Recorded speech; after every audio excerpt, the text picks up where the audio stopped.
The mission title, Operation Noble Warrior, started right here, at the foot of the state capitol steps.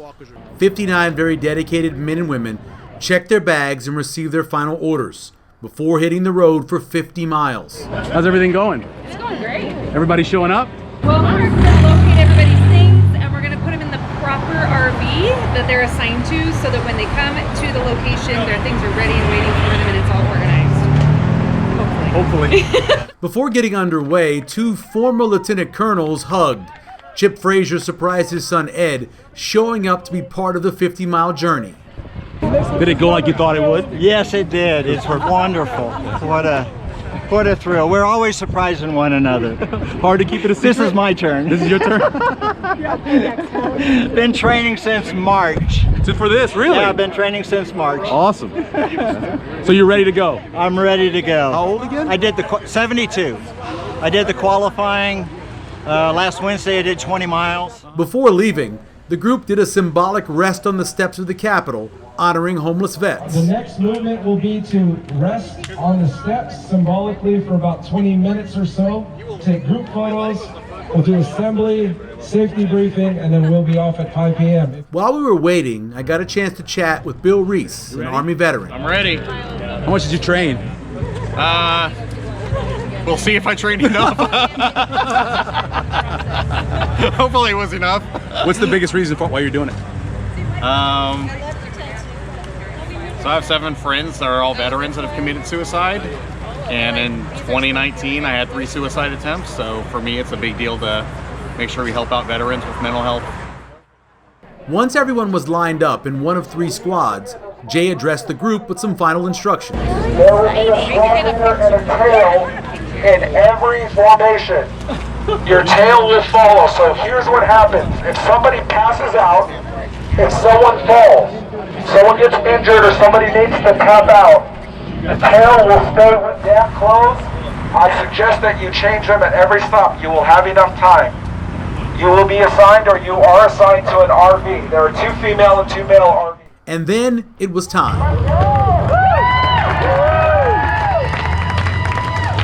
For several, it wasn't their first march, including this row in Squad 2, that disagreed on whether it was okay for someone in the front to yell out the distance completed after each mile.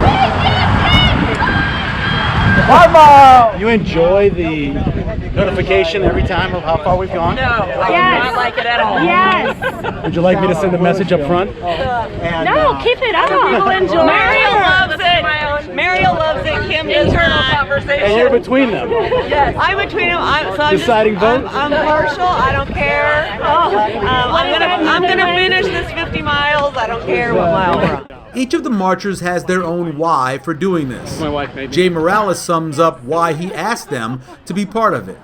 Declare a goal. Yeah. Declare a goal. Call me crazy, but hide and watch us. Hide and watch us. If the cause is right, and I'm not putting anyone in danger, and it's not ridiculous. Listen, at the end of the day, I just want people to try till it hurts. Yeah. Because our veterans are hurting. No doubt. The first stop on the march happened at Stonebrook Exteriors, about 8 or so miles in. The hospitality crew not only welcomed in the group, but also set up chairs, tables for food and water, and helped with whatever was needed. Trying to get some calories. There you go. Some people came more prepared than others. Yeah, deep in the glutes. Fancy people. Second year, is that why? Third. Oh, well, yeah, you're the expert. Another important part of the stops is taking care of your feet. Get it all fixed up. Foot powder, a new pair of dry socks, and maybe some help from Dr. Megan Weaver, By mile 50, it's going to be. who was an absolute savior for folks struggling with blisters and other issues. Just in case. After a quick pit stop, the group was back on Highway 6, with the folks reaching out to their followers on Facebook Live. We're along Highway 6 right now. As I said, it's starting to get a little dark. We got our headlamps on. I'll give you a shot of where we're headed. Here's the group of 59 folks that are all part of this. I'm next to Chip, who is a former lieutenant colonel, and then his son as well, who's also a former. That's incredible that you're both lieutenant colonels. They both went to the Air Force Academy as well. This 5-ton truck helped when it was time to cross some heavy traffic, like here going under I-80. like cotton candy and diesel. Jessica Asplin saw the video on Instagram last year of someone doing the march, so she decided she wouldn't miss it this time. Tell me why you're doing this. I've always wanted to give back to the community, and working in law enforcement myself, I see a lot of veterans struggling, and this is a way for me to finally give back to a population that's very underserved in this country. That's why I'm doing this. Passing through Waverly, the detail was cheered on by fire and rescue personnel. This was year 3 for Jamie Seaman. Why are you doing this? Why are we back for more? Yes. Because it's a transformative experience to feel physical, mental, spiritual suffering like this. Obviously, it's just symbolic for the suffering that our veterans go through when they come back from serving our country. So, how do you not come back? You know, how do you not come back when you feel this camaraderie tonight, right? People driving by cheering us. That's a great feeling, right? But we're gonna suffer, and that's okay. We're gonna see a bunch of smiling faces at the finish line and a lot of dollars in our donation bucket. The next stop was Baker's Candies, just in time for a surprise for one of the walkers in our squad. Oh my God, are you kidding? Oh, you too. Awesome surprise. Yes, this is an awesome surprise. I walked up, I'm like, look, somebody's got a sign for their mom, and then I saw their faces. So awesome. I'm so surprised. So why are you doing this? Veterans are near and dear to our heart. My husband is a veteran. I know so many people in my life, and we are fortunate that we are in a position that we can help people who can't or won't. So I'm out here marching for so many veterans that need the help and won't necessarily ask for it. The next stretch was the longest, 10.2 miles, pretty much uphill to Lenoma Beach. How's everyone doing?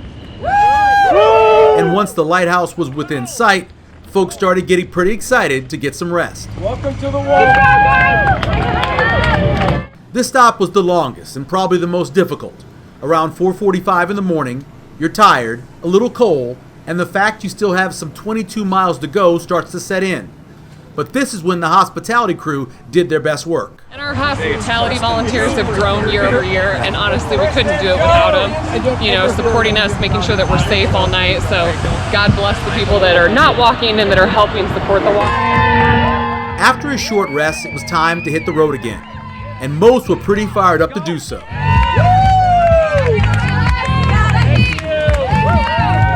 Last one there's a rotten egg. Let's go! Sunrise on the road was a welcome sight to the group, burning off the fog and showing the way to the next stop, Fairway Grocery in Gretna. Tallest hill so far. Lieutenant Colonel Frazier has kind of a habit when it comes to topping a hill. Viking yell.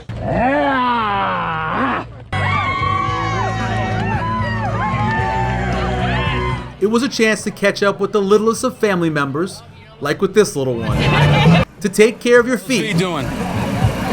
Oh man, they are killing me. And of course, to get some energy supply and calories into your system, whether it was breakfast pizza, Better now. or the breakfast of champions. And chocolate milk. My feet up. And your feet up. That's awesome. As we left the Fairway parking lot, I'm not sure really any one of us knew how tough the next 8.9 miles were going to be. As we turned onto 370, we celebrated. But that road for the next 2 hours or so had the sun beating down, with little or no protection from Mother Nature, and it certainly took a toll on the group. You can see as we headed towards the I-80 underpass, the pace had slowed, but not stopped. Walker Robert Sykes explains why he kept going. It hurt last year, it hurts this year, but nothing compares to that feeling when you walk over that last hill. You got 300, 400, 500 people there cheering you on and what you're doing this for. That right there is why I'm doing this. After another hour or so, Cabela's comes into view, the final rest stop of the journey. The last stretch was tough. It was tough. It was hot. You're out on the concrete, the blacktop, and I mean, it was really, there was no blocking the sun. It was 9.5 miles of kind of misery. With just 2.5 miles left until Nebraska Brewing, we set off.